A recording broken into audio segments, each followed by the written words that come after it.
Welcome back. This is Fantastic Pains and How We Hide Them. I'm not Chris. And I'm not Karina. But we're here together. As usual. For fun times and shenanigans. Shenaniganry. If this is your first time joining us, welcome. This is our podcast / YouTube channel about life with chronic and invisible conditions and the many voices behind them. So, yeah. Where can they find us? Oh, you can find us on Spotify, Audible. What's the other big one? Amazon Music. Yep. Is one. Google Podcasts. Google Podcasts. Just not Apple, pretty much, is the rule. No Apple. We don't do Apple. We also have our YouTube channel where you can see us and interact with us, kind of, sort of. And we're siblings, so it gets silly. So if you want to watch, it's a good time. Yeah. And we also have a Discord. Yep. And a TikTok. Yes. TikTok is worth visiting. Discord's worth joining. Indeed. Wonderful people on Discord who are just the best, and they will support and look after you and give you some advice, which is great. Mm-hmm. And it's just a really loving community, which I appreciate very much. So much love to you guys. Always. Indeed. Anything else? Oh, we have our website up now. Oh, yeah. So you can visit fantasticpains.com where you can see our shop. Yep. Links to other episodes. Yeah. Our blog posts and our article discussions, basically. Yes. And then everything can be there. That can be a hub for all the of our fun stuff. So. And our PayPal. Oh, yeah. For like buying us a coffee. Our producer's not here today, so he's not here to yell at us for not doing that properly. But we're supposed to shill for coffee money. Shill the shill. We did it. There we go. Huzzah. All right. We're in. Yeah? Yeah. Sweet. Let's say what we're going to do. Yeah. What are we talking about today? Today we're talking about spoons. Spoons. Well, spoon theory. And the lack thereof. Yes. For holiday time especially. Yeah. Because it gets intense. Yes.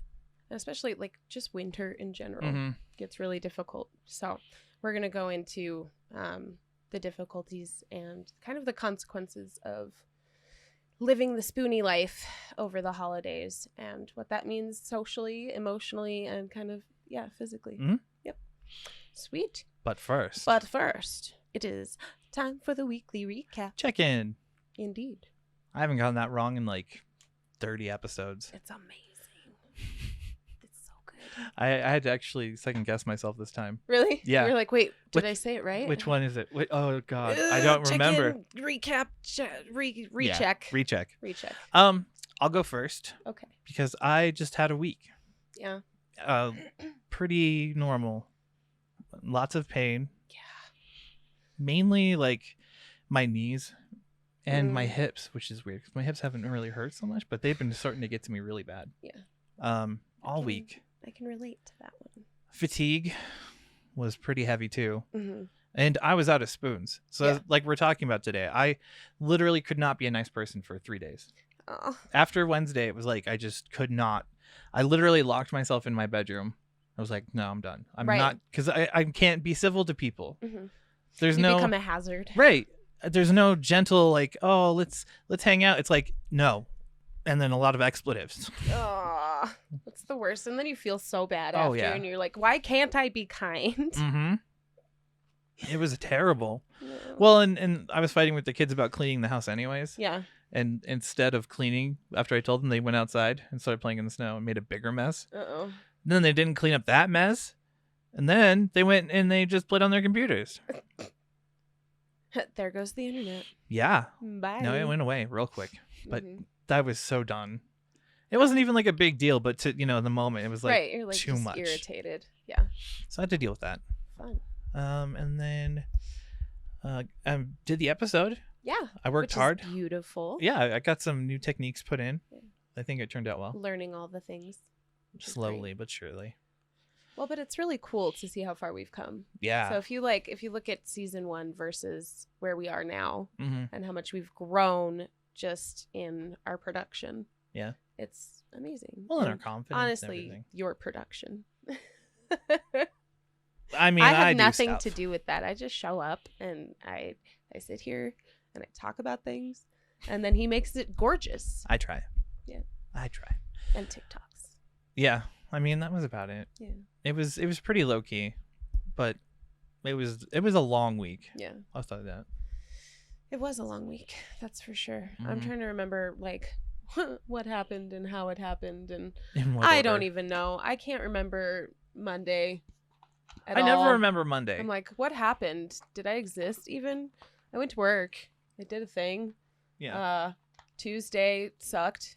Tuesdays always suck. I hate Tuesdays a lot because they're my day where I have lunch duty. And I have meetings all morning. Oh God. And then I have lunch duty, and then I teach all afternoon. Yeah. And then so I had like a 10-minute break all day. Oof. And I was just fried, and it was snowing, and it was horrible, and I hated it. And then weather. Yeah. And then Wednesday was actually pretty good because I got a lot of work done. I got to work from home. And then I had my appointment with my pain management doctor. Nice. Nice. And that was nice. Special. Special. And if you've watched our like previous episodes where we've talked about doctors wanting so badly to get you off of we like, just kind of talked about that like 2 episodes ago. Right. And it's frustrating because like I just saw the new guidelines that have come out that talk about the harm of like titrating people down really rapidly or denying them pain medication. And it's frustrating because the people who are abusing pain medication are not the people who are in pain and who need pain medication. No, it's a totally different mindset. Right. Like we come at it like we need it when we need it. Yeah. We don't need it all the time. It's in order to do the thing, I'm going to take the med so that I can go do this task. Right. Or it's I'm in so much pain and I'm exhausted and I need to bail out. Yeah. And so meeting with her, she was like really keen on getting me off of them. I wanted to go in and be like, hey, can we up the number that I have? But she was so dead set on like, let's try low-dose naltrexone. And I'm like, fine. I've been putting it off. We were going to do it over the summer and then my life fell apart. And I told her, I was like, I'm in so much pain. I don't even know what to do with myself anymore. And I'm getting like frustrated and exhausted because it's constant. Mm-hmm. And usually it's like bad pain, handle the episode, and then I get a reprieve, but there's no reprieve at all. And so I've been having these like horrendous, like, I don't know, pelvic floor spasms, I guess, to the point where like I can't put weight on my left leg at all. Fuck. It just drops me.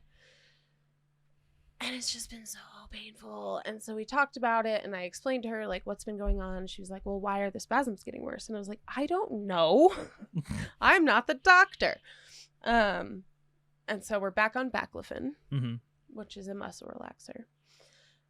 And we agreed she did one more fill. So I have one more set, I guess, one more 2-month period. And then we're meeting again on January 2nd to do the transition onto the low-dose naltrexone. And she was like, it might not work for like up to 6 weeks because that's the trial period. Yeah. And that's what makes this such a pain in the ass, is that it's not like trying something out and it's not like you can bail early either. Right. It's like with other things I've tried, if it didn't work within like 4 days or if I was having an adverse reaction, we could change it immediately. Right. But the low-dose naltrexone is a 6-week trial period. Yep. That's a long time. That's a lot of stuff to go through with something that might not work. Right. And then she was like, so she's like, in the meantime, if you're in pain, we can give you ketamine. And I was like, how is this an upgrade? Yeah, I'm still blown away by the ketamine thing. Right. I know it's low dose, but like... But she was just like, it'll help you to dissociate from the pain. And I was like, and everything else.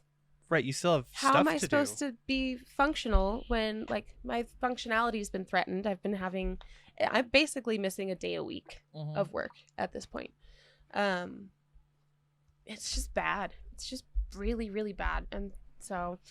January is going to be interesting. So for 6 weeks, I might just be in horrible agony.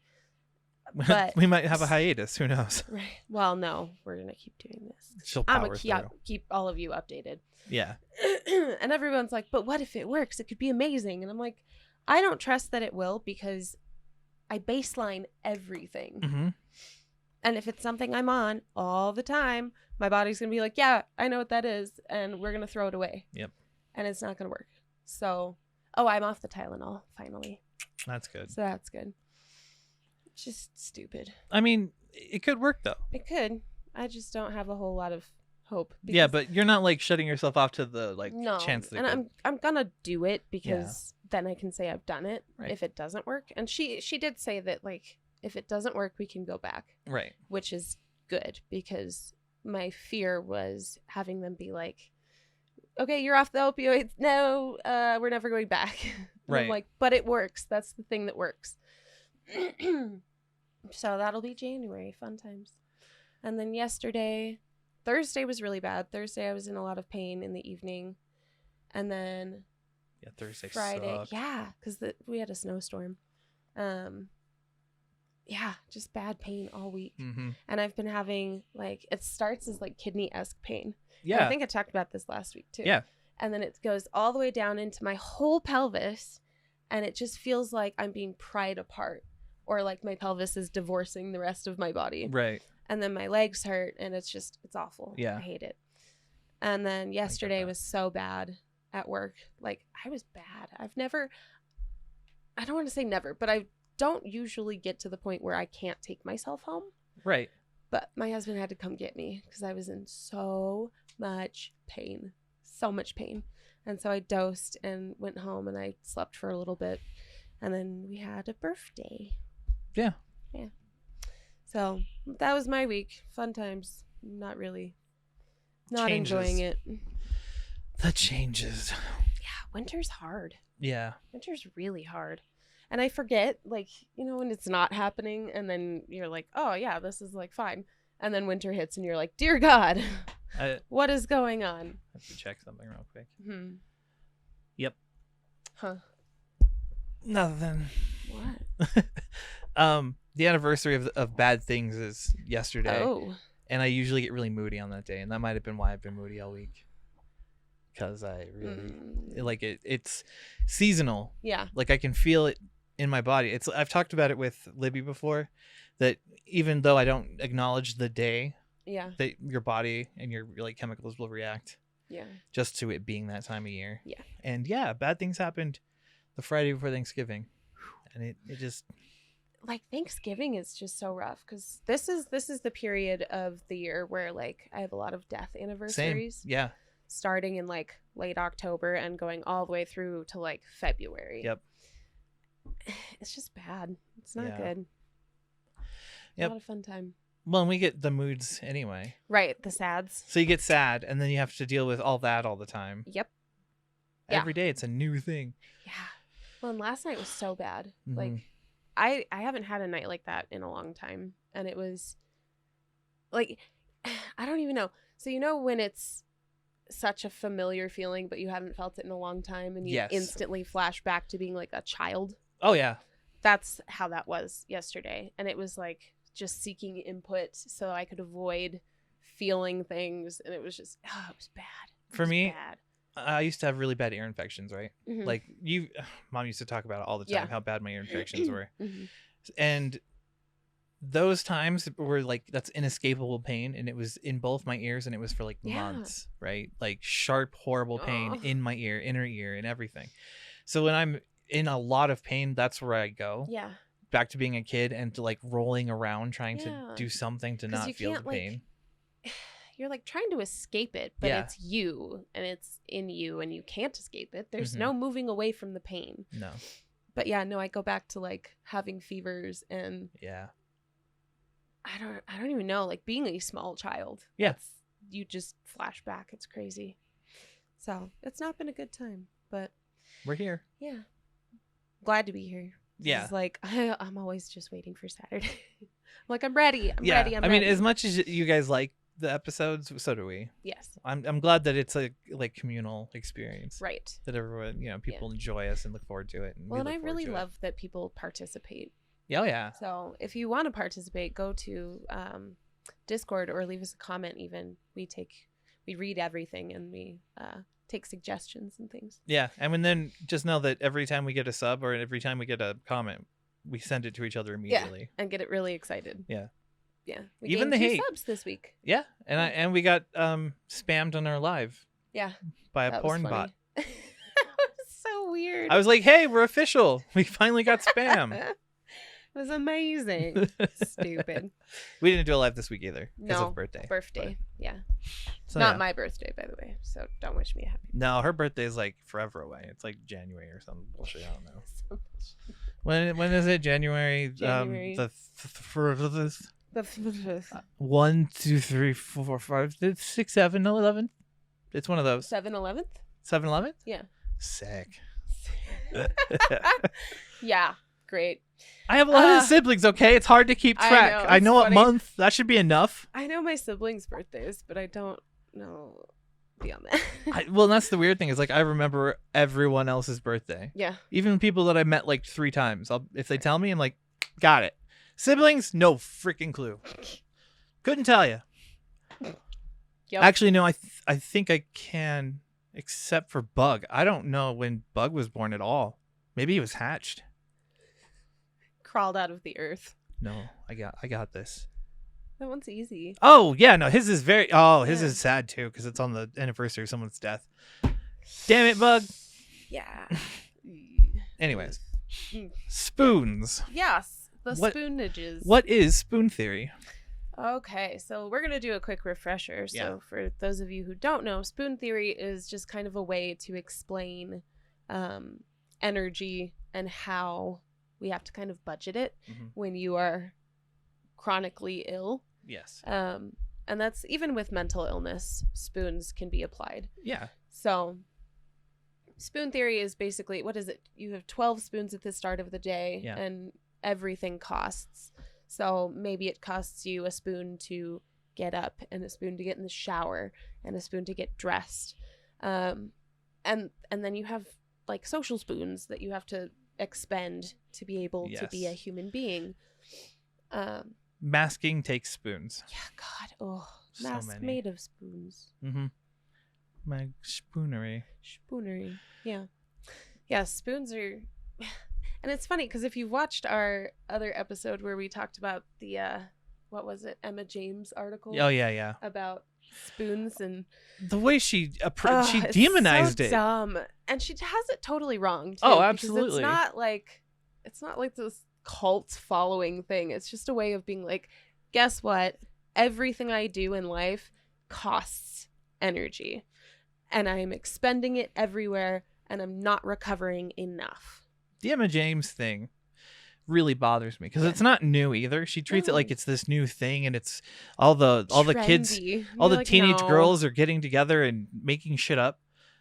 Yeah, not a teenage girl, first of all. Hi, right? I'm mid-30s. There's a bunch of people, and we've been using spoon theory since like 2012. Yeah, maybe even earlier. Yeah, spoon theory's been around for a long time.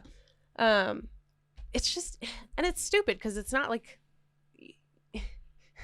being a spoonie doesn't make you like part of a club or a group or something. Right. It's just a way of being like, hey, I have fatigue.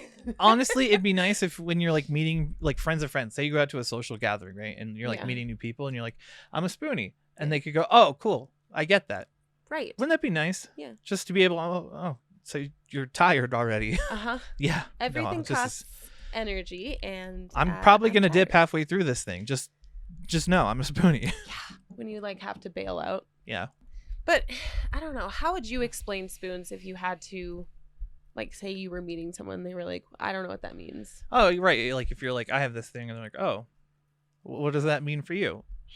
I would probably defer to game terminology because all the people I know play games, right? Yeah. So it'd probably be something more along the lines of like, I have an energy gauge and everything I do costs me energy. Right, like your stamina just goes down. Right. Yeah. So like coming out here is probably two or three energy bars. Yeah.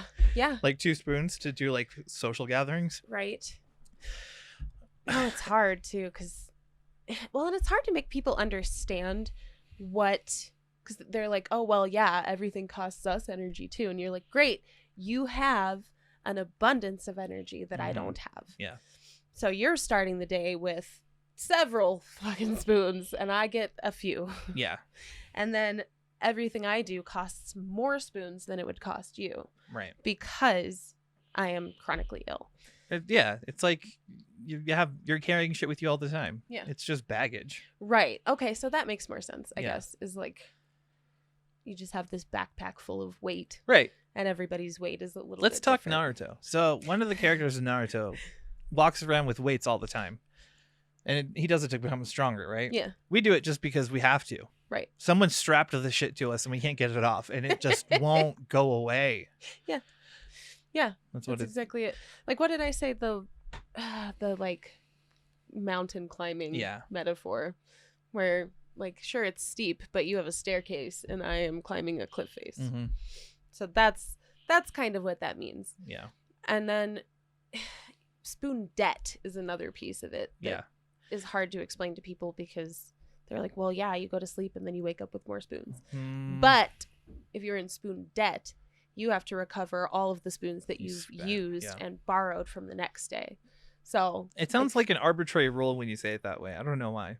But it's literally you're pushing yourself past your limits. Mm-hmm.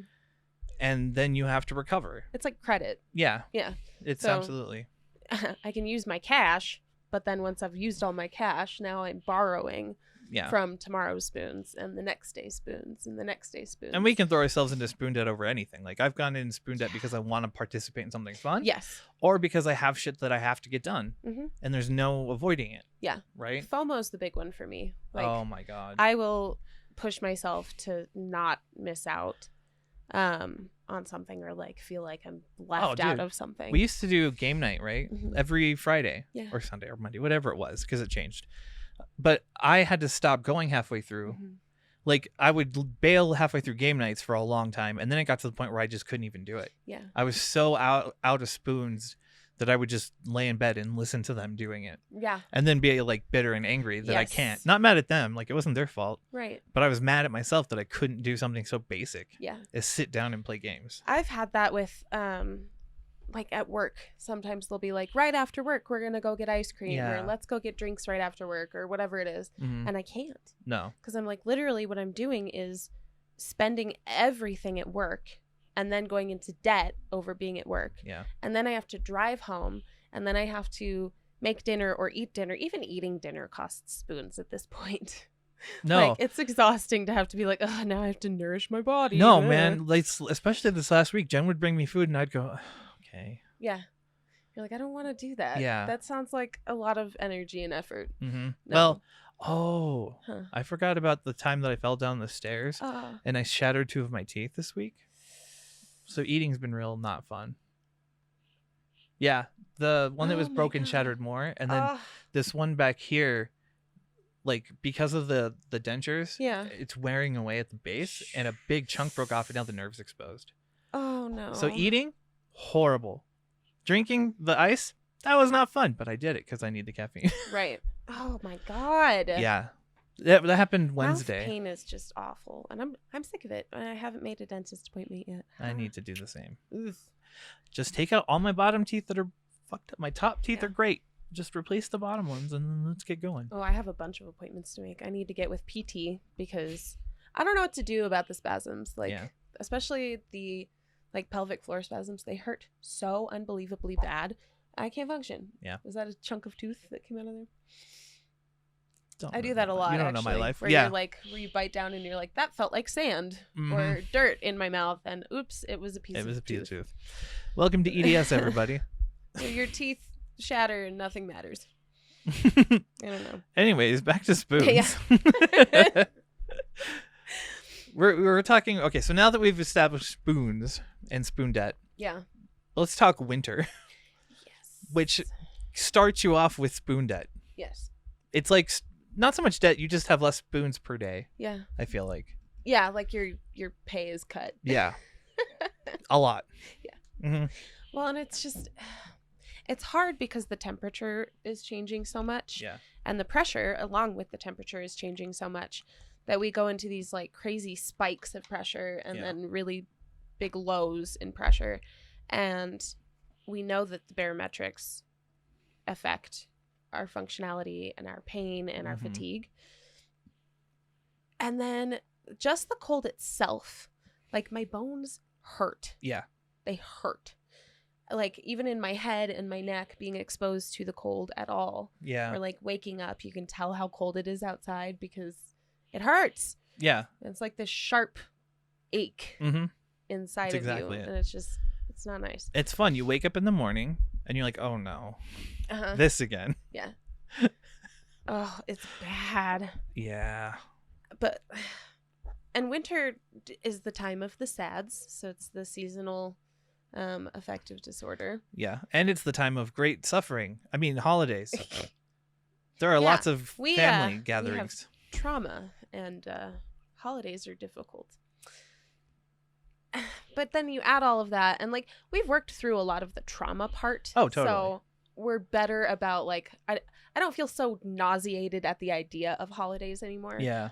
But yeah, there used to be that guttural response where right, like just sinking. Where you're like, I want to go into hiding. Yeah. And isolate myself from everyone. And yeah, everything. I don't get that. Not anymore. Yeah.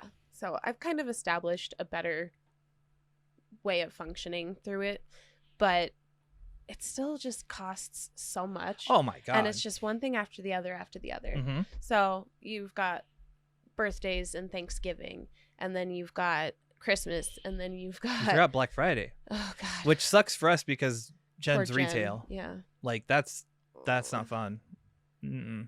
Even though like they've gotten better, like businesses in general or have been less crazy about their Black Friday stuff. Right. They're like starting that earlier. And... Right. You have like the whole week and you can do it online. It still sucks. Black Friday is the worst. Awful. Bad idea. Yeah. And then it's hard because you're like, you have that like emotional response that still kind of peaks its head out. But then there's like gatherings and masking. And masking, I think, is the big one for me. Yeah. Where you're like, do I go somewhere and be authentic about like, I'm not doing good? And then people worry and that sucks. And you don't want that. You go and you mask and you pretend everything is fine and then you feel unseen. Yeah. So it's consequences either way. It's not that bad for you though. Because you've found people that can see through your mask, right? Yes. You have people that can go, oh, hey, I do see you. Yeah. So it's not as bad. You know what I mean? Yeah. Like I get that too. Like when people call me out on my shit, when I'm like, I'm fine. And they're like, liar. I'm like, you guys. Yeah. I'm like, stop. And then I'm like, they saw me. I feel so loved. Yeah. Yeah. It's not as bad. It's better, but it's still hard. Like I have Friendsgiving on Tuesday. Oh. But it's right after work. And I'm like, I don't even know. I don't know. I don't know if I will be able to go. I want to go. Oh, absolutely. But then the other part of me is like self-isolate to protect myself emotionally from not being able to go. Does that make sense? Right. So it's like you have two options. There's the hide and there's the go. Yeah. And they both suck. Yes. They're both going to have major consequences. Right. I want to go. And I want to have fun with everybody. And I want to like be with my coworkers whom I love dearly. But also at the same time, I'm like, I don't feel good, guys. Like literally work takes everything I've got and I'm already missing almost a day a week. Yeah. How am I supposed to do extra stuff? Yeah. Well, for the most part, they understand, I think, right? Like, it's just... They do. It just makes me sad because I'm like, there are times where... And I mean, it's that same thing where you're like, I did it to myself. Right. So I like, at lunch, I go and I drive. And then I come back and I like do my thing. But they bond over lunch. Right. Oh, and they bond over those extra things that I didn't get to go do and I wasn't able to go do. And then I feel like, I don't know, you just feel guilty. Like I've popped out of something. Right. And even though that's not the case, like it's not that I don't want to go and I don't care about these people. I do. But it's also that like I can't. Right. I can't. And I don't know how to be like a Well, the other option is you person. do it, but then like you're not going to be nice. Right. It's not going to be fun. Yeah. And you're just going to make everyone else's day worse. Yeah. I mean, that sounds really harsh and mean, but that's the case. Like, at a certain point when you are in crazy spoon debt and then add crazy pain on top of it and then fatigue from the day, like it's hard to be a kind human being. Oh, yeah. Well, and you're driving around as a way for you to not mask around people. Yes. And recenter, It's right? like my break. Yeah. I go and I like be with myself and nobody else. Yeah. And I can scream in my car and be like, I don't feel good. And then I can come back and be a person. Right. So it's something you have to do. It just has a cost. Yeah. Well, and it's also that like it helps me to feel like I'm staying in motion. Yeah. Because as soon as I stop, everything falls apart. And that I think is like the root of the spasms. I feel like you're going to reach, well, no, you've reached it before. You've reached work fatigue many times already in the last 2 years. But it's like adrenal fatigue. Mm-hmm. You know, like I feel like you can't stop. Yeah. And that's just, that wears on you. Yeah. That just sucks in general. Yeah. I'm just imagining like having to keep going so you don't get that break. Right. Because if I stop, that could be it. Then I tank. Yeah. And then I have to like figure out how to pick myself back up. Right. But literally, like I get one pick yourself up a day and it's the morning. Yeah. That's it. That's very true. It's like when you hit the wall and running and stuff, like, and you get your second wind. Yeah. It's like you only get the one. Yeah. So, I mean, professionals can get many, but. Yeah. There's no second wind. There's like, well, there is. If I stay in motion. Yeah. I get like a 5 p.m. second wind where I can like make dinner and then dick around and do whatever I want. That's kind of the same for me. Like, I usually hop off the internet, like, because I'll be up doing the episodes and looking stuff up and hanging out with friends. And then around 3, I have to stop. Yeah. And I lay down. Yeah. And I have to just turn everything off and just exist for a while. And then I can do dinner with the kids. Yeah. I can come back to the internet. I can hang out with Jenn. And then that's it. Yep. So I totally understand that. Ugh. It's just icky. I don't like having to do it. And then just adding the pain on top is like, the pain itself drains you of spoons. Like that's it. It takes so many spoons to just right. So like imagine you're planning your day out. You're like, I know I'm adjusted to my spoon life. I can do these activities and I know what I'm doing. And then halfway through the day, you're hit with like severe pain. Yeah. And there goes everything. Yeah. Because that's it. You've just been zapped. Yep. Yeah. Well, and it's like you can't get away from it. You can't escape it. And and that's the thing. And this is what bothers me about, I feel like pain teams where they're like, well, what are you doing to make it better? Right. And I'm like, I have lived like 3 days attached to the TENS machine all afternoon because it's the only thing that helps to like numb it out. Yeah. I live out of the bathtub. Like there are so many things I'm doing that are not pain medication. Yeah, exactly.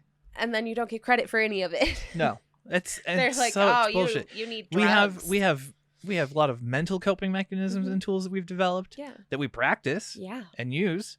There's a lot of the physical stuff. Like I've been using the tub a bunch too now. Yep. I forgot how much I loved sitting in the boiling hot water. Oh my God. And you just sit and you're like, it feels so good to not feel my body. Sear my nerves off. But there's like, you don't get credit for having everything and adapting. If you take that med, then that's it. You failed. Yes. Even though you've already done everything else. It's like, right. That's not fair. It's not fair, and it's damaging, and I feel like it's dangerous, right? Because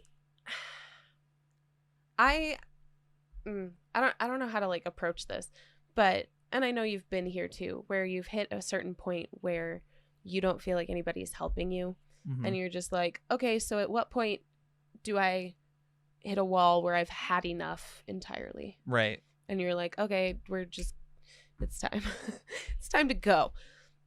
Yeah. And I don't know, maybe I'm just approaching that point because I don't know, like my functional levels are not where I want them to be. No, it's different and unexpected. Yeah. And scary. Yeah. Very scary. Because like I am good at pushing through things and I'm good at being in pain. You can't push through losing functionality though. Yeah. That's exactly it. Yeah. It's not a like I don't want to or like it hurts and I won't, like, because if it hurts and I can. Yeah. And I will. Absolutely. But when it hurts and I literally can't, it's like trying to walk on a numb leg. Right. Like you could, but it's not going to hold you. Right. And it's going to dump you on the floor. And that's kind of where I'm at. And when that is what's happening and you're like adjusting because you think it's your new forever. Yeah. That's terrifying. Yeah. And then it's going to get worse. We just got to remember it gets different. Yes. Well, and that's what I've been telling myself, because 2-3 days ago, I was just in so much pain, and Randy looked at me and he was like, do we need to go to the urgent care? And I was like, absolutely not. Right. We're not doing that. That's stupid. What are they going to do? Nothing. They're going to treat me like shit, and then I'm not going to get any help, and I'm going to feel worse. Yeah. There's no point in doing that. But he was like, I haven't seen you like this. And I was like, I mean, you haven't seen me this like isn't this. like new. Right. This is bad. Yeah. But you're witnessing it. It's not like new. Right. But I mean, I'm good at hiding shit. Yeah. I'm good at like pushing through, and I'm good at like do the things and then isolate and function. But I can't. I can't, and that sucks. And there's so many different like consequences to it. Oh yeah. Yeah. It's like we were talking about. There's the do option where you go into spoon debt, and then there's the don't option where you take care of yourself and do the self-care. Either way, you still have to deal with the same kind of stuff, right? Right. You're going to, at least emotionally and like socially. Yeah. Because if you go, you have to mask. So there goes all your energy. Or you just let it all hang out and then feel like the attention seeker. You know, like you don't want to be the focus of everything. Like, oh no, Karina's in such a bad shape. Oh no, Chris is dying. But you also don't want people to be like, right. And you're in like horrible pain, right? Either, so it's lose-lose on both sides. Let's make being in horrible pain socially acceptable. Yes, that would be really nice. If I could go to a party and halfway through go, oh my fucking god, and just take a few minutes to hate myself, it'll be fine. Yeah, there's that social consequence of either feeling disconnected from people or feeling like the attention seeker, right? Or feeling judged or unbelieved or pitied. Right. There's so many, like, there's a gamut of emotion that goes with it. And I feel like no matter what you do, you're going to have to go through it. Yes. Like experience it. Well, and then if you don't go, there's that like guilt and self punishment that happens where you're like, God, I am the worst. Right. I'm a flake. No one's going to trust me anymore. Exactly. Or they're going to stop inviting me to things because I don't go. And then I'm going to become further on the outside and get lost there, and then that triggers runaway brain where I'm like, clearly I'm unloved. It's time to quit my job and leave everyone behind. Goodbye. I still get runaway brain. Yeah. Runaway brain is hard to manage. It's a lot of trauma driven stuff. It is hard to manage. Yeah. Oh, there's Jen. Hi. It is hard to manage. Yeah. I mean, you trying to talk Chris through it. Where you're like, I don't have friends. What friends? They all hate me, so I hate them. Ha ha. What she said. Yeah. And then Jen's I will hate them first and run away, and they'll never see me again, and that way I can't have my feelings hurt. Yeah. Damn it. Mm-hmm. But then your feelings are hurt because you feel like that anyway. Right. You're like, I'll just hurt my own feelings. It's safer that way. Well, okay. Real quick, before we go to break.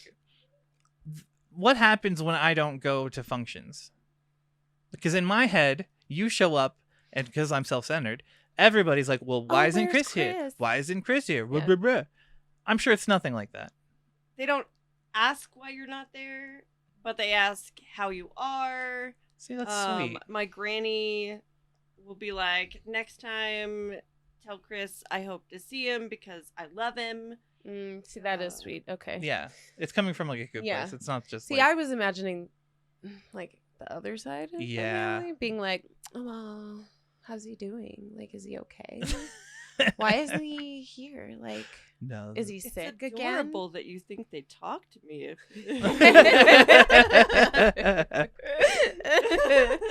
But that's how it feels, right? Right. Like, you're like, oh my God, if I don't go, people are going to be upset with me or upset with my spouse.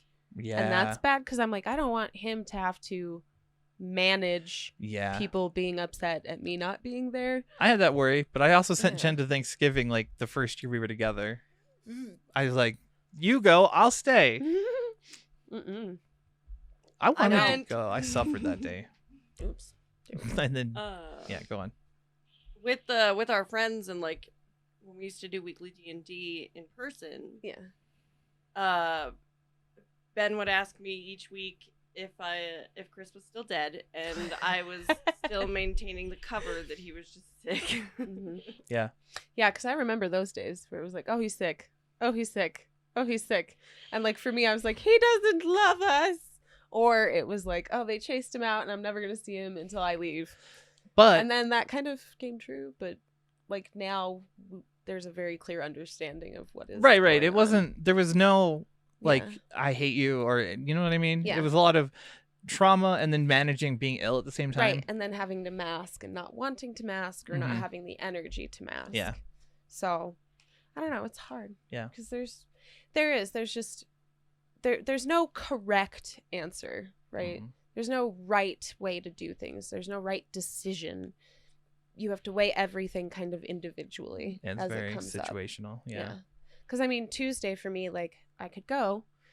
I could probably not feel very good. I kind of hope you can make it, like, because that would be really good. Because I want to cook carbonara and go.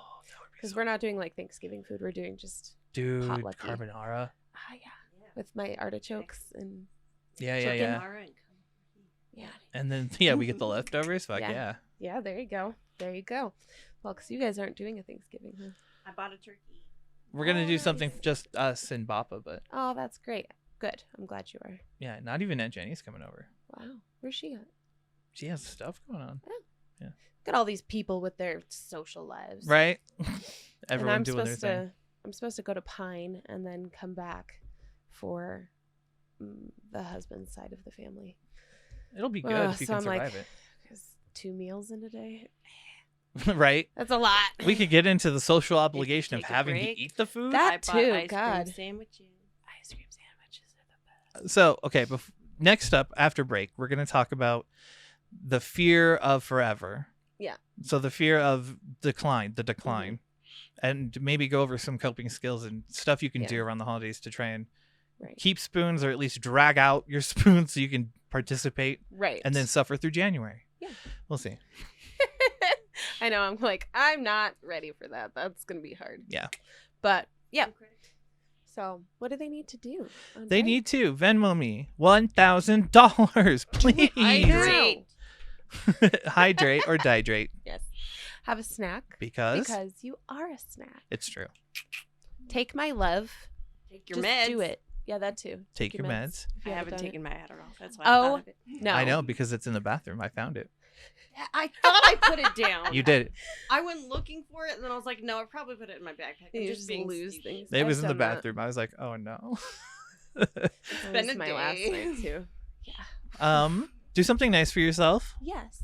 Get some sunlight if there is. If there's not sunlight, do something like cozy. Yeah. Hug a cat, dog, friend. Fuzzy socks. Do a forever hug. It really throws them off. Don't ever let go. Yeah. And don't pick your head up. Don't look at them. Just hug them. And whisper in their ear, this is forever. And go, I am so much stronger than you are. Oh my God. Okay. So. Take a break if you can. Yes. We're going to go take a break and find some sun and maybe some food. Mm-hmm. Yeah. So. It's not. It was sunny Yeah. So if there's sun, I want it. Give me the sunlight. Did they show you this? Anyways, we'll see you guys later. In just a moment. So take care of you and we'll be right back. Bye. Bye. Hey guys, did you know that Fantastic Pains now has a website? On our website, you can find our shop where we will be opening up for custom t-shirts and orders there. You can also find access to our PayPal, Winky Wink. You can buy us a coffee anytime. We would love that. You can also see some of our blog articles, access to recent episodes and our TikTok, and get in contact with us. You can also find a link to our Discord, which is getting updated pretty soon to include new channels and some games. We would also like to thank our producer for setting up the website. Thank you for supporting us and enjoy the rest of the show. Indeed. Thank you. Welcome back. How was your break? If you took a break. Did you do the things? Any of the things? I took my medication. Yeah. And we went outside. We did. We got some sunlight. A little bit of sunlight. Little bit. Winter's the worst. Short days, not enough heat. Agreed. Need more light and warmth. Can we petition for more sun? Yeah, right. Well, I mean, last winter we only had like 1 or 2 really snow days. Yeah. It was really concerning. I spent the entire year obsessing about it. I love you. I was doing the same thing. So, like, I love that you do that. I know. I was like, when is the season going to change when the season didn't change exactly. the first time? And I was like, how many fires are we going to have this year because of that? Yeah. And then summer happened. Yep. And we didn't move because fatigue. Nope. And we got COVID. Yeah. And my dad died. You sound so chipper. She loves dropping that bomb. The look on her face is priceless. I remembered it. I was like, it was like, I remembered it on my own. Yeah. The event happened. Oh, yeah. So I was like, rain happened. I didn't forget. No, you're good. No judgment. Yeah. It's rough. We're laughing just because of how chipper it was. I know. And my dad died. Right before my birthday. Yeah, it tainted both of our birthdays now. It's going to be like, oh. Yeah. That always happens. Yep. Did you tell your sister? So, I'd say like September. Yeah. Chris walked into the living room and was like, "What is this?" And picks up the urn and was like, "Oh, all right." I didn't do that. That was a kid who did that. That was when we came home. Oh my god. Because I put it up there and yeah. Oops. Where you didn't know there was a dead person in there. Anyway. What are we talking about? We're going to talk about maybe some coping mechanisms for anti-spoons, spoon debt holidays. And then we want to talk about the fear of forever. Yes. The dark days. The dark days. If you are a longtime listener, you've probably heard us say something along the lines of it gets different. Yes. And that's kind of the thing that keeps us from dropping into despair entirely. Yeah. Because, yeah, it's hard. It's hard to remember that, like, what you're feeling now is not forever. Things change. Not necessarily better, not necessarily worse, but different. Yeah, especially with EDS, because I'm definitely better off than I was before. Yeah. But I'm still declining. It's like grief. Yeah. Yeah. It'll always like be cycles. there. Yeah. Yeah. That was a good analogy. It's what I thought of.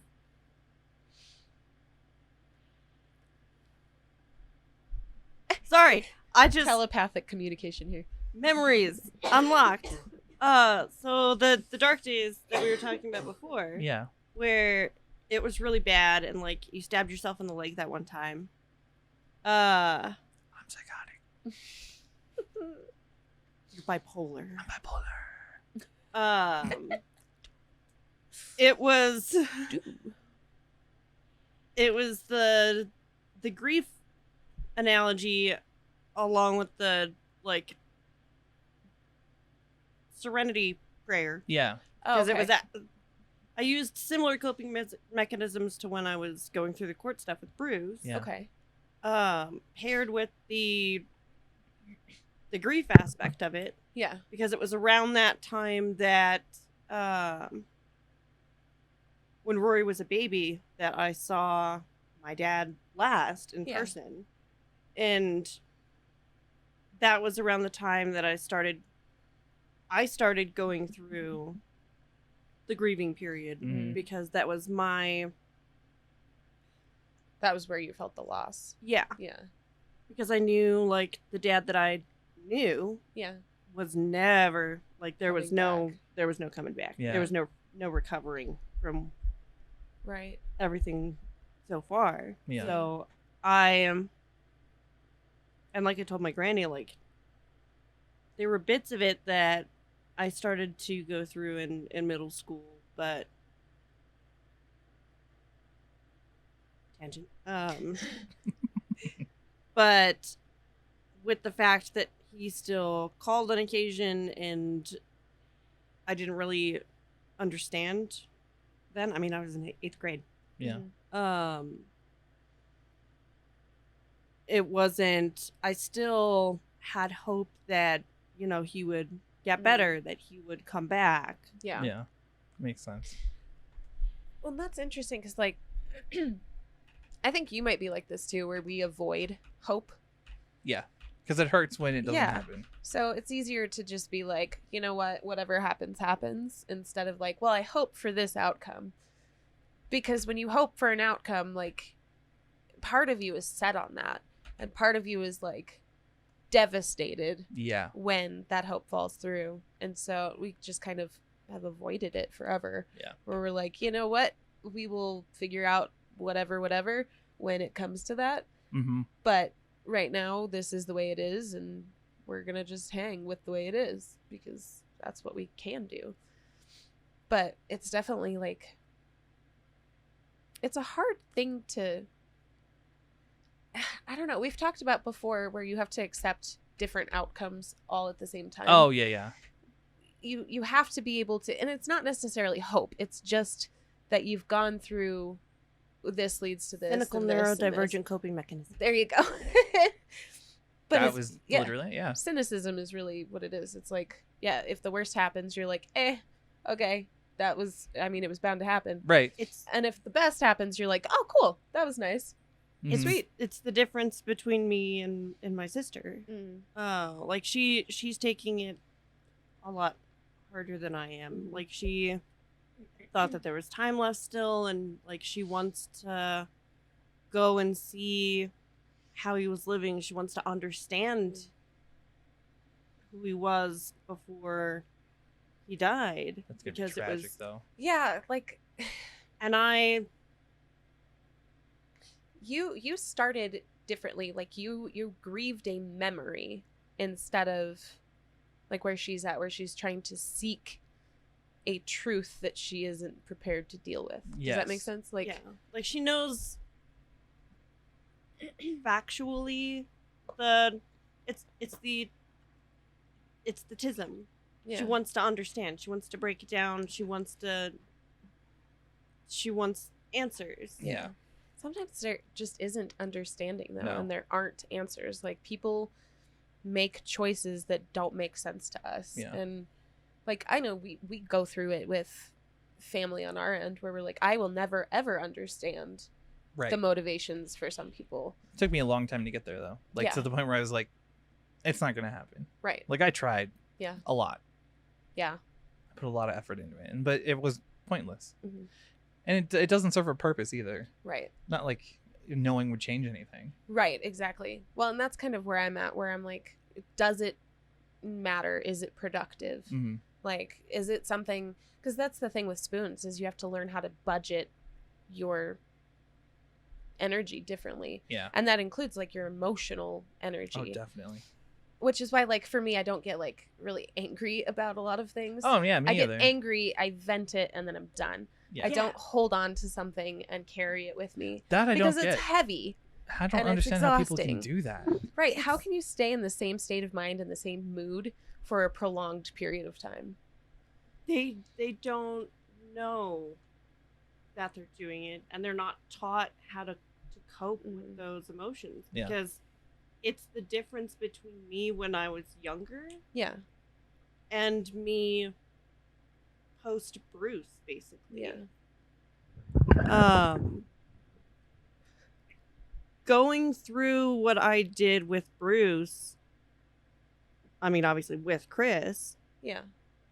Fundamentally changed me as a person and how I think and how I can view things. And I think a lot of it is just assumed. Like when people are parenting, they assume certain behaviors and knowledge and coping skills are just people things. Yeah. Right. They come They're not taught. Pre-programmed. Right. And then they get mad when they don't meet those expectations. Yeah.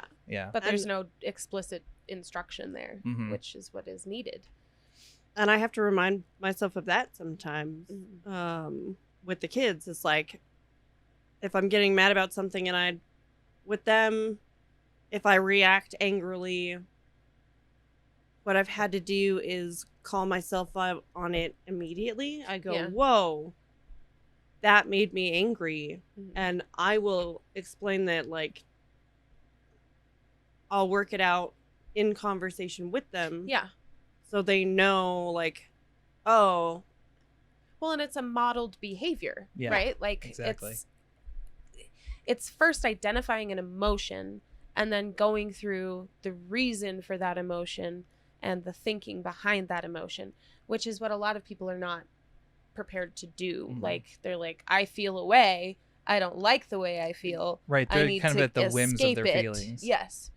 Which is funny because we are also, but in a different way. Right. Because we are, I don't know. I tell my husband all the time because he is very like, he'll feel away and he'll feel away for a long time. Yeah. And for me, I'm like, I always describe it as mercurial, where I kind of just flit from thing to thing. Oh, yeah. Definitely. But I don't know if that's like an ADHD trait. I feel like it's an ADHD thing. Right. Like, I'm like, oh, I forgot I was mad about a thing because something else happened and I moved on. But med time. In a little bit.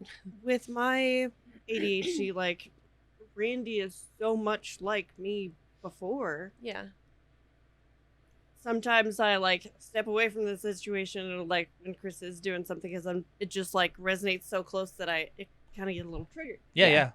And that's why with the kids, like, it's a more recent development. Right.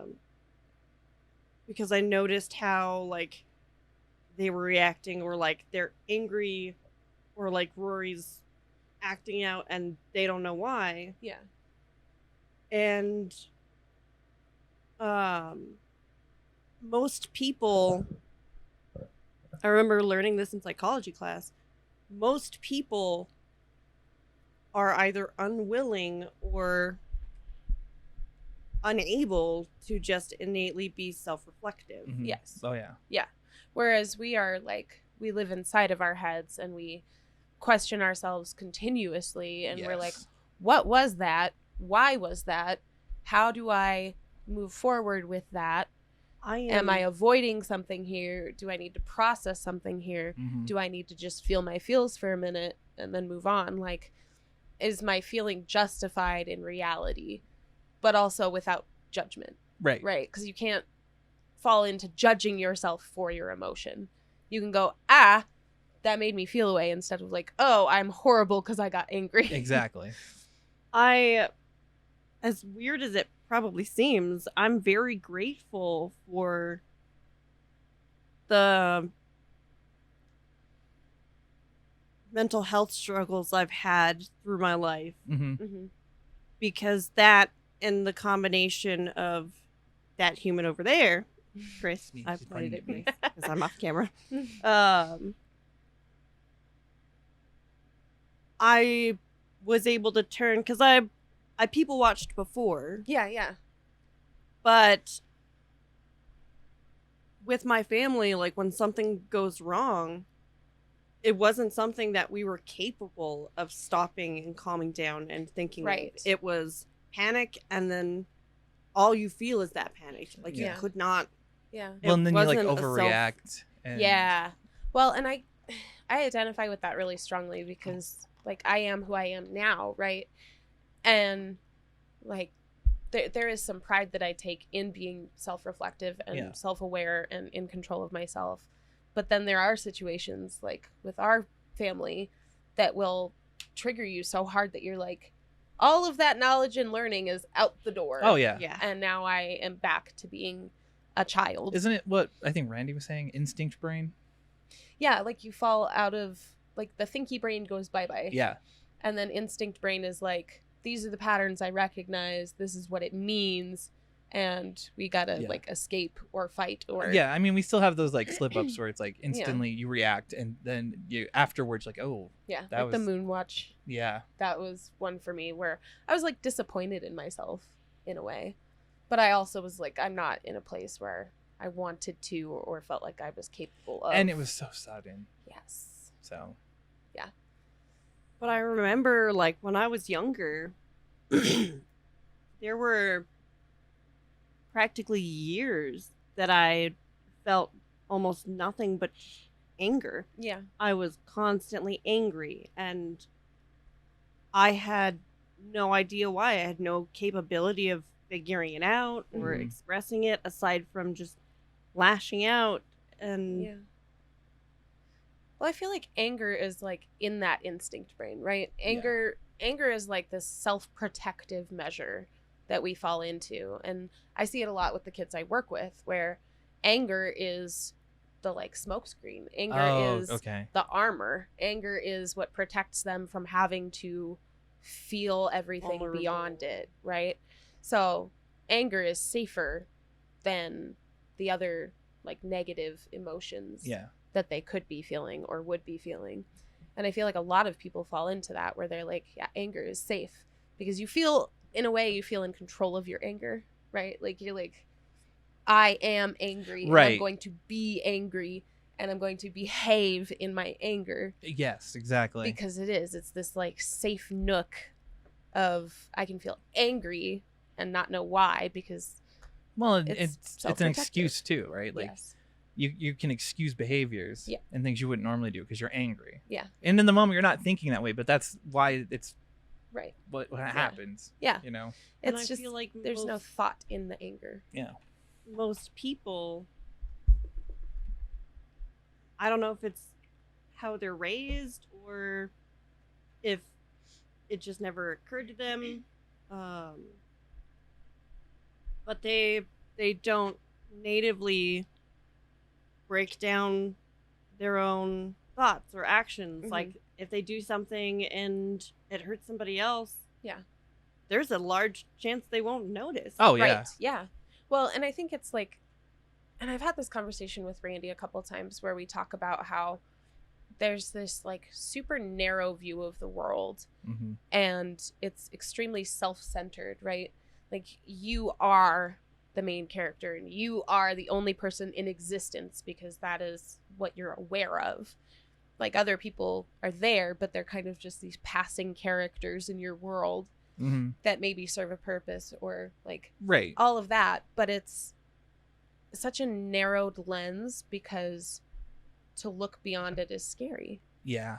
To be able to see what the world is scary. I see that with Sophie a lot too. Where like she'll say something, like the other day she was describing like this really edgy thing she was reading, and I wanted to be like, that happens to people though. Yeah. She was like, you know, it's really I can't believe it. Right. Yeah. And I didn't say it. I wanted to be like, you know, this shit happens for real. I know it's appalling that someone wrote this, but it's real.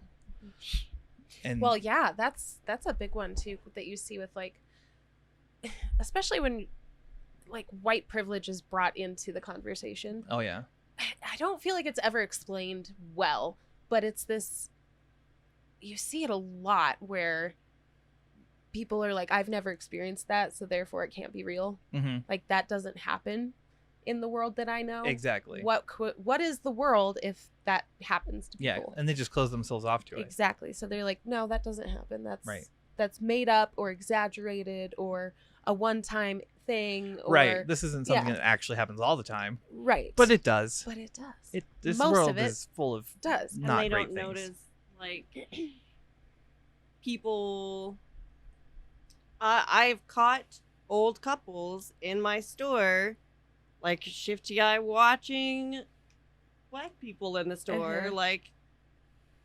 Yeah, it's like it's almost like they never grew up, right? It's this like super childish way of thinking that's like, well, I follow the rules, and therefore everyone must follow the rules, and I'm going to enforce those rules. Well, and blah, their blah, blah. rules too, right? Right, exactly, and the people that don't have an internal dialogue,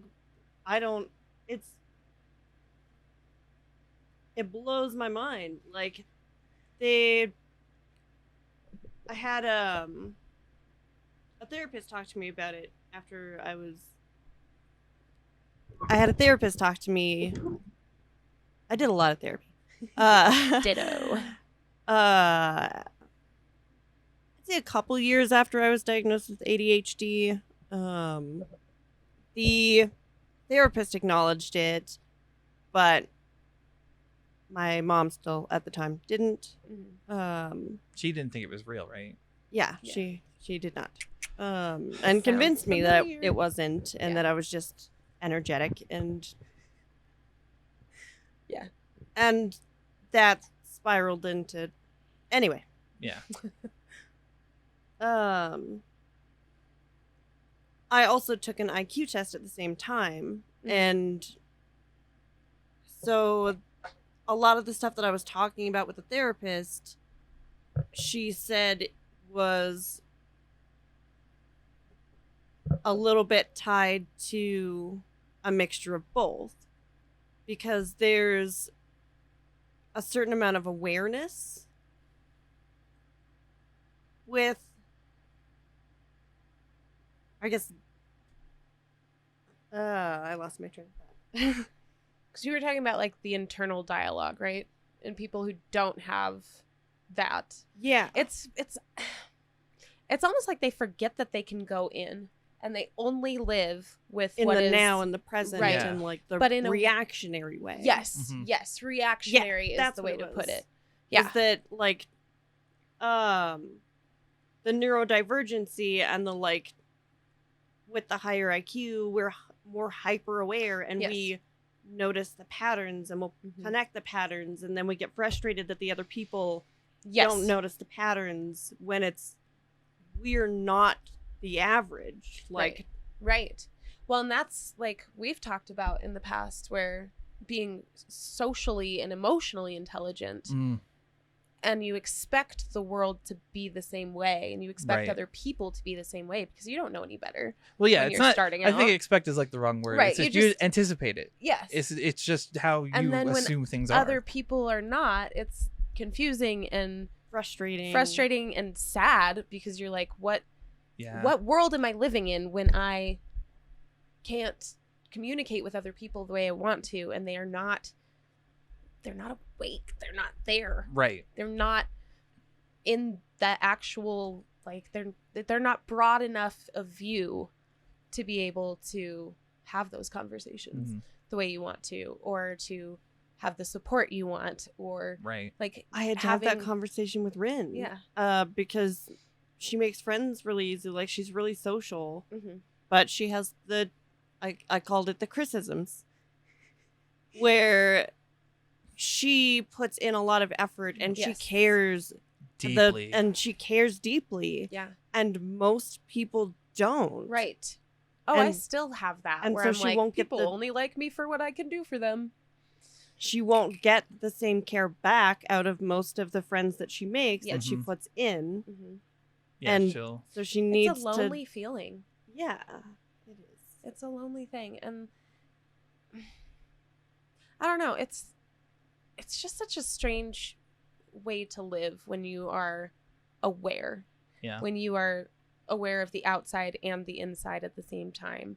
When you and like, if we talk about it in the tense of like coping, right? Like, how do we cope with being ill and trying to interact with people who don't get it? Oh, so, yeah. like the well people, right? That's what we call them. The well people. They live in the well. They come out at night. Yeah. And we've had like...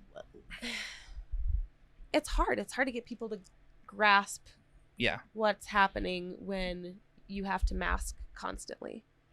Right. Well, so you're masking, right? And you're doing it so well no one notices. Yeah. But then if you don't mask and like they see it, they don't understand it because they've never experienced it and they never will. So like it doesn't connect in their heads that there's this thing going on, you know? Right. They're just like, oh, that's abnormal. Yeah. They're like, wow, what's wrong with you? Goes through. It's like looking at the chat on Twitch. Just okay, the thought came and went. It's over. Yeah. Or it's like fear, because again, with that like narrow view, they're like, well, that doesn't happen to people. Like, I get that like disabled people exist somewhere in the world, but not here in front of me. And I've not experienced that. And like 2010, when I worked at Best Buy, I had corporate HR say, pregnancy brain is not a thing. Oh no. Stop making excuses for being bad at your job. Oh, and like friend of podcasts, Summer, has had this experience with work where like she's having to come up with a list of accommodations for an accommodation request.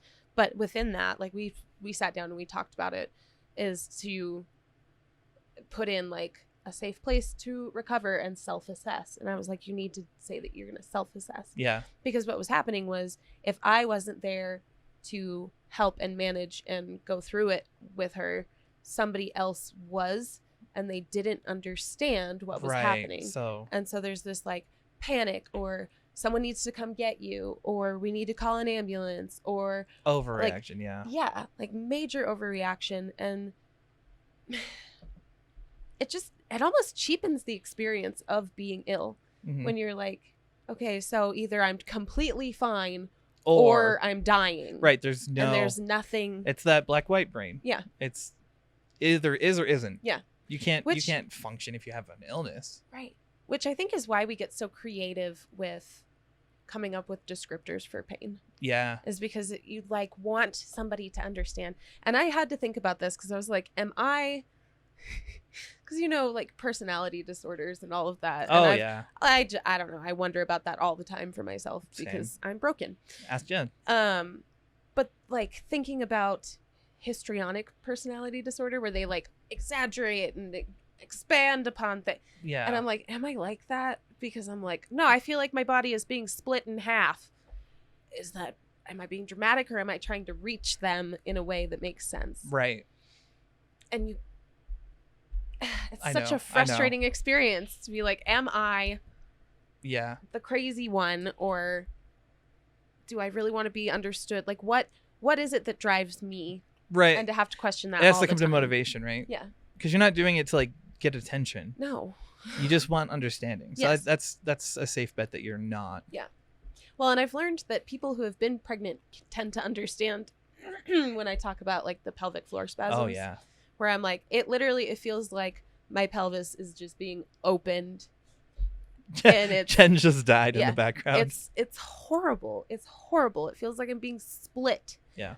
And my boss yesterday was just like, have you tried Kegels?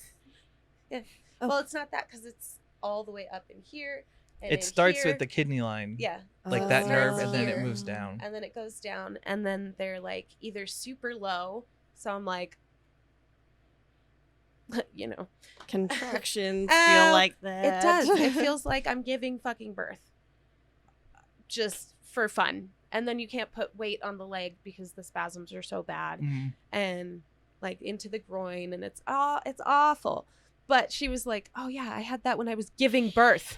I was just like, okay, so you like understand, and you understand the context of the pain. We won. All right, cool. Connection. I love that it's now you can be like, it's like birth. Yeah. But people. Then people are like, but you've never given birth. And you're like, well, other people. I have it on good authority that what I'm experiencing has been experienced by people in birth. Oh, it's awful. I like how we've sidetracked. I know, we've completely lost where we were, but it's a nice conversation. It is. It's a great conversation. I do like it. But when you're self-aware, sorry, to kind of loop back around, the fear of forever is there, but you almost can't even take it seriously. Yeah. When you want to mourn for yourself. Right. And you can't bring yourself to, because you're like, But it's also like a lack of energy, because you know how much energy is going to go into it. Yes. And you're like, I can't. No. It's like looking off a cliff and knowing that you have to jump, but you just can't. And not from fear, from lack of energy. Right. You're like, I need to do this thing. Yeah. And it's hard because, like, for me, it's not even so much the fear of progressive disability. It's the fear of, like, financial instability. Right. So for me, it's in that financial vein where... Oh, boy, do I get that. If I was financially stable in a different way, I could cut back on working. Right. And I could work up from there instead of having to try to meet the standard and falling short and falling short and falling short and falling short. Right. And then being upset with myself and frustrated and feeling like I'm letting down my partner because I'm losing a lot of money here. Right.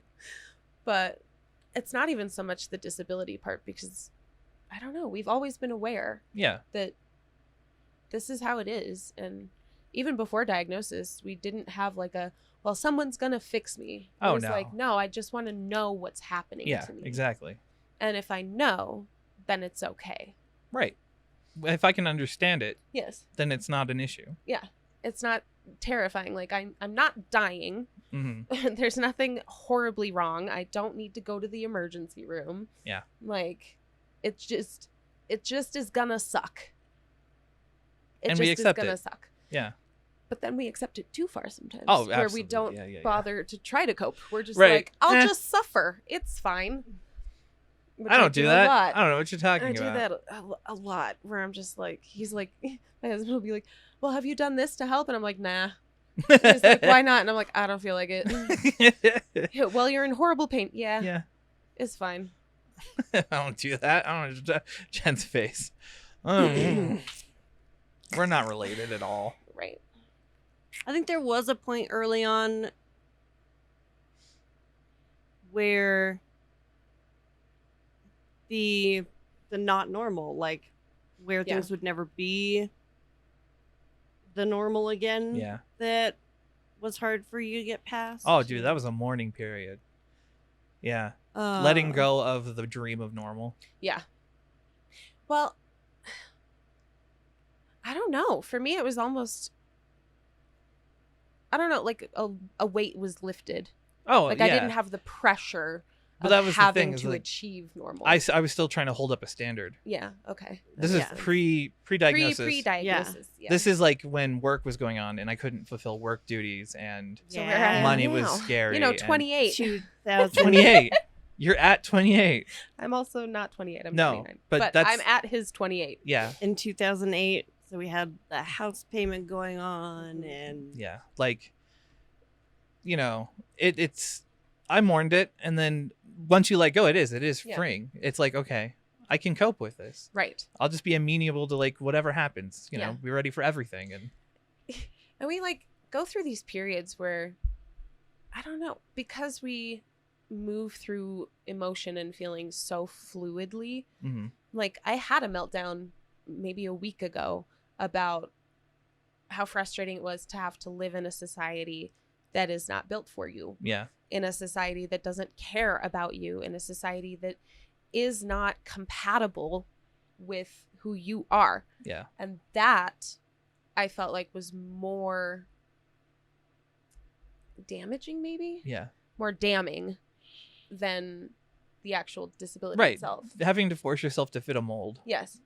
When you're like, I can't. I literally can't. And it's not laziness. No. And it's not because I don't want to. And it's not millennial whatever. Mm-hmm. Like, it's because I cannot. And I mean, it's becoming more okay that you can't. Like, we're seeing more and more of it. We're more connected and people are more, I don't know, confident in being able to be like, no, I can't. Yeah. But at the same time, it's hard and it's frustrating because you're like, I still have to live. Mm-hmm. I still have to be able to survive in a world that's not built for me. Yep.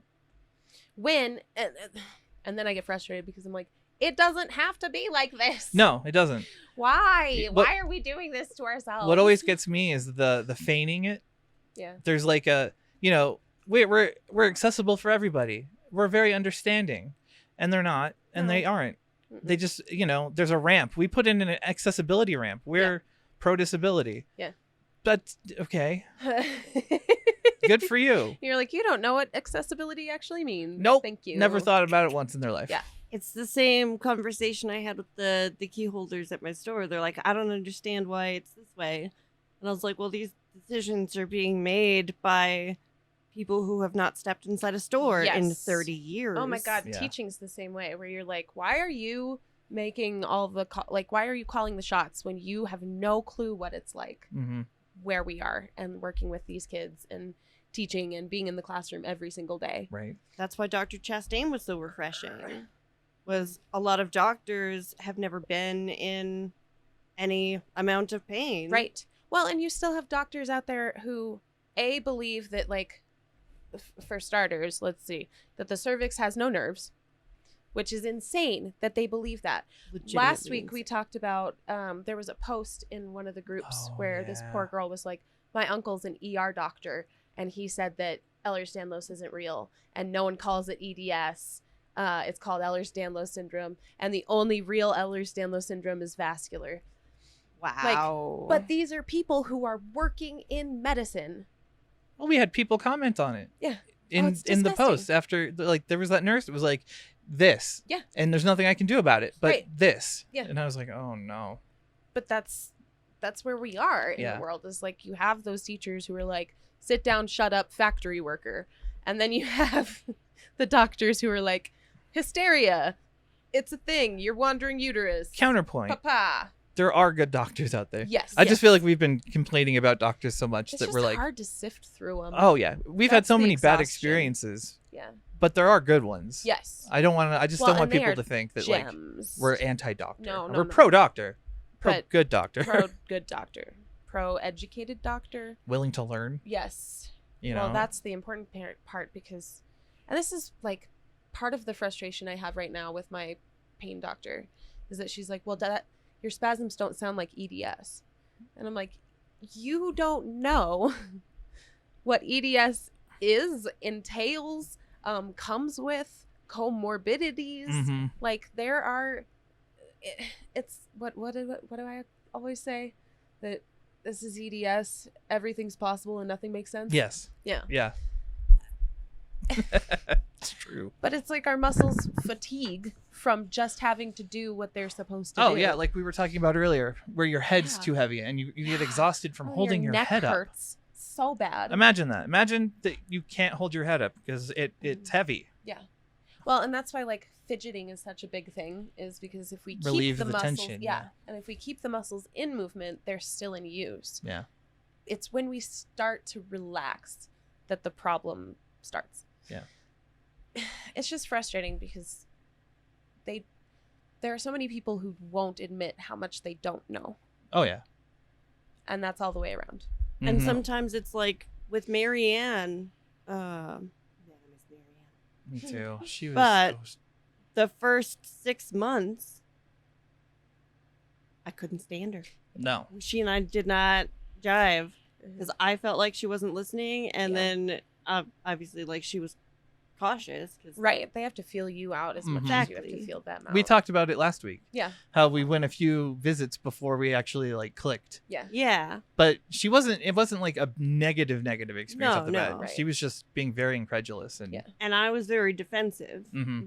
Well, what we had just gone through too. Yeah. We had just done the major spine surgery and been failed by 4 doctors at the same time. Yeah. Yes. So. Yeah, he had spinal surgery and they left him without meds for like a week. And spinal surgery, they didn't mess with the bone. They touched the spinal column. They opened the dura on the inside. They removed a tumor from my spinal cord. Yep. It was fun. I wouldn't suggest it. And then they were like, who's got meds? You've got meds? Nobody's got meds? Yeah. Okay. Pain management was like, oh, the doctor's in charge of that. Doctor's like, no, pain management's in charge of that. And then we tried to get them to talk to each other. And they would not. No, they refused. It was bad. It was really, really bad. Yeah. Yeah, it was. But I don't know. We got through it. We cope. And we cope by doing like, there's all kinds of things we do. Yeah. Like, we do all of the body stuff, but then we have to go through all the mind stuff. Yeah. And remind ourselves that this isn't forever. It gets different. You're going to feel different a few hours from now. Mm-hmm. Because it's hard. Like when you're in it, you're in it. And it feels and like forever. They know what we mean. Like when you're in it for sure. And it's forever. I have to look at a mess and tell myself it's okay to leave it a mess. Yes. Right. And be like, I don't actually have the spoons to deal with this right now. Mm-hmm. Well, and let that be okay. Yeah. Letting it be okay that like you're not okay all the time. Mm-hmm. And you know what works for other people is not going to work for you. So like the traditional model of being a human being in America today is not going to be the model that we follow. Not for those with disabilities and neurodivergences. Yeah. Well, and I saw a TikTok that I really loved where he was like, you know what? If it's not working for you, stop doing it. Yeah. Like, you can't put your clothes away. Live out of baskets, man. Like, let that be okay. Maybe you fold stuff and put it in the baskets. I don't know. Maybe you don't fold it at all. Maybe you throw it into the drawers. Develop your own. Exactly. Yeah. What is going to work for you. Yeah. Stop trying to make yourself fit the mold. Right. Make a new mold. I like this conversation. Yes. It's very off of what we were supposed to do. I know. Well, I freaking love it. We got 2 spoons. Oh yeah, no, and we talked about forever fear, like the fear of forever, like, coming back to coping and all of that. Yeah, it was just a fun ride. Yeah, it was a good conversation. And like, what's something that I know is going to take a lot of spoons, like with going to a holiday dinner, I do as much preparation as I can. I bring my migraine stuff. I bring Tylenol. I bring sinus meds. She brings all my meds and my like anxiety stuff. Yeah. She thinks ahead to like bring the stuff that I might need in an emergency. That's smart. I bring some comfort items. Yep. Like, yeah, I'm going to show up to holiday dinner with a backpack, but. See, I do that. Like, I'm comfortable to do that here, but it feels so weird other places sometimes. Really? Where you're like, I'm going to make myself at home and lay on your floor now. Oh, yeah. And people are like, what the fuck is wrong with you? I had to learn how to do it for babies. Yeah. And it's pretty much since then, I've been like, fuck it. This is now my diaper bag. Well, it's great. Yeah. It's wonderful. Like, why can't we it's smart. bring stuff? Yeah. A diaper bag for me. Yep. That's what I love about one of my coworkers. She has like a weighted blanket in her room and like all kinds of stuff and like swings and just all kinds of like comfort items where we as the adults come in and we're like, I feel like shit. And she's like, here, have a weighted blanket and a bean bag and headphones and there you go. Nice. But yeah, live your neurodivergency, live your illness and be authentic, because what I've learned in my very short life is you will not be happy until you are living authentically. Oh yeah, that's huge. It drives me so insane when you see someone feigning happiness when they're like, I have the perfect life, I put it all together. I'm supposed to be happy. Right? Why am I not happy? Yeah. But they wear the happy mask, and you're like, you just be yourself. Right. Especially, it drives me nuts when I meet people, and I can tell that it's not them being shy, but they just don't feel comfortable being their full selves. Like a show they'll slip something out. And they'll be like, oh no, backpedal. And I'm like, no, that was great. That was funny. Let's do that. Let's do the you. Give me the real things. I liked it. It was fun. Let's be authentic. I'm a goober. Watch me. I have TikToks of me doing fucking nothing but ranting. Let's watch them together. Yes. With the polar vortex of spinning polar bears. It's good stuff. It's a new cryptid. Thanks, Morgan. I love it so much. It's my I can't not cryptid. think about it at least once a day. Also, it was really adorable. I was talking to Vincent the other day at work about, because we've been getting a lot of complaints about this one employee, and I was like, well, it's... Sorry. We're good. I explained that, eventually everybody that works is a key holder. Like, they'll hit a point where it changes from being about their behaviors to hitting goals, or like somebody else comes along and just blows the goals out of the water, and so you feel terrible for how you're doing, and then they get into a spiral, and then they don't know how to have a customer service voice. And I was like, honestly, you'll go through it, and if you're going through it, okay, but the way to get through it is masking. Yeah. But he was like, I just, even if I'm having a bad day, I just have to, I've gotten to the point where I can just be friendly with people. And I was like, welcome to masking, buddy. Yep. You've done it. Yeah. Level 1. Good job. Now do it with a knife in your back. Yes. Sorry. And an axe splitting you in half. It'll be fun. But smile. Always smile. Yeah. And then downplay. Even when you're like, I have to leave because I'm in too much pain. Are you okay? Do you need anything? No, I'm fine. I'm totally wonderful. I'm fine. 100%. I'm going to break down and cry in the out car. Of here. Oh my God, it was so hard because I was like walking out. And when you're close to freedom and being free enough to break down. Yeah. And you start to lose control of the mask. Oh, yeah. Jen's seen that a lot of times. Anytime we come out of a doctor's office that had like horrible fucking news or whatever, like they're like, oh, well, we don't believe this. And I just get real quiet and we get downstairs. We don't say anything. Yep. We get through the parking lot and then we get in the car and then it's like, fuck that noise. Yeah. Yeah. And then it falls apart. But yeah, that's where I was yesterday when Randy picked me up. And he put me in the car and I was just like, oh my God, I hurt so bad. I love that you cry in front of each other. Yes. Just never not cry. That's fine. That's real intimacy right there. It is. It's different. Yeah. Especially with pain, because it is such a vulnerable thing. Mm-hmm. Like, you are laid bare to the world. Well, and we have that thing where we don't want to like upset our significant other. Yes. We want to take care of them and not make them deal not with us. Make them like, I don't know how to help you and I'm freaked out. Right. Yeah. Jen knows how to do all the things though. So. Aside from make eye contact when Chris is crying, I can't do it. I don't expect it. I'm not like offended by that. I always feel bad. That's weird because like I don't make a deal out of it. I know, but that's the neurotypical training that was tried to beat into you. Mm-hmm. Yeah. That's like, I hate it. At work, there's like a standard for eye contact when making presentations and stuff. And I'm like, why? Why? You should do what I Why do you think you're owed eye contact? For my speech class. I had a segment where we were doing like movie reviews or whatever, and then we had to give a presentation in like public speaking. Yeah. And she was talking about making eye contact. So there was a part where I scheduled, like I put in like in the script where I would make significant eye contact with everybody. And then if they like looked away, I would look at them longer. Until they came back. Yeah. Like, because was she going to dock me for making eye contact? That's what she wanted. It was malicious compliance. Like, it was great. Aggressive eye contact. It took, because it was a bit. It was easier for me to do too. Yeah. You know, like, yeah. Commit to the bit all the time, forever. Right. It wasn't casual, like, I just got annoyed and unfocused my eyes. Yeah, and pointed looked them in at their people. general direction and like, just all of you over there.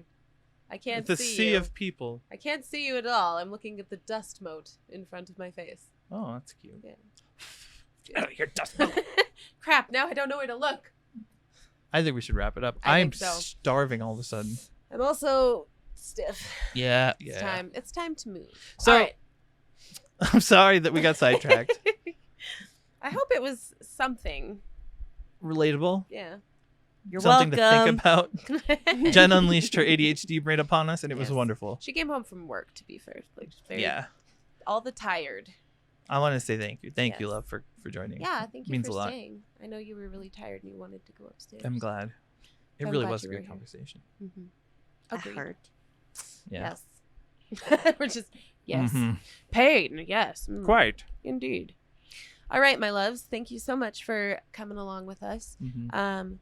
As before, check out our Discord. Good stuff. Supportive people. Wonderful things to say. You can vent. You can meme. You can do all the things. Yes. Just Pets even. converse. Pets. There will You're be not games alone. also. Yeah. Don't be alone. Like, don't be alone. You're not. And we're going to stop hiding. We want to talk to you. When I remember to talk to you. Yeah, and no one's going to judge you if you're not on like all the time. Right. It's There's really no obligation. Okay. It's really we just enjoy you being there at all. Yes. So check out our Discord. Check out our website. Venmo me a coffee. Not money. Just the coffee. If you send a coffee. That'd be great. Send it. That's what I need right now. I'm vibrating. To my P.O. box. Why am I shaking? Stop. Willy Wonka showed us it's possible. So do it. Just Willy Wonka us some coffee and we'll call it good. Yeah, through the screen and we'll have a good time. All right. Thank you so much for hanging out. We really appreciate you. I hope it was something you could relate to. Sorry, it was kind of tangential. It was good. But it was fun. I enjoyed the conversation. And I hope you did too. We're going to wrap it up and say goodbye. So be kind to you, be kind to others, and we'll see you in the next one. Bye. Bye.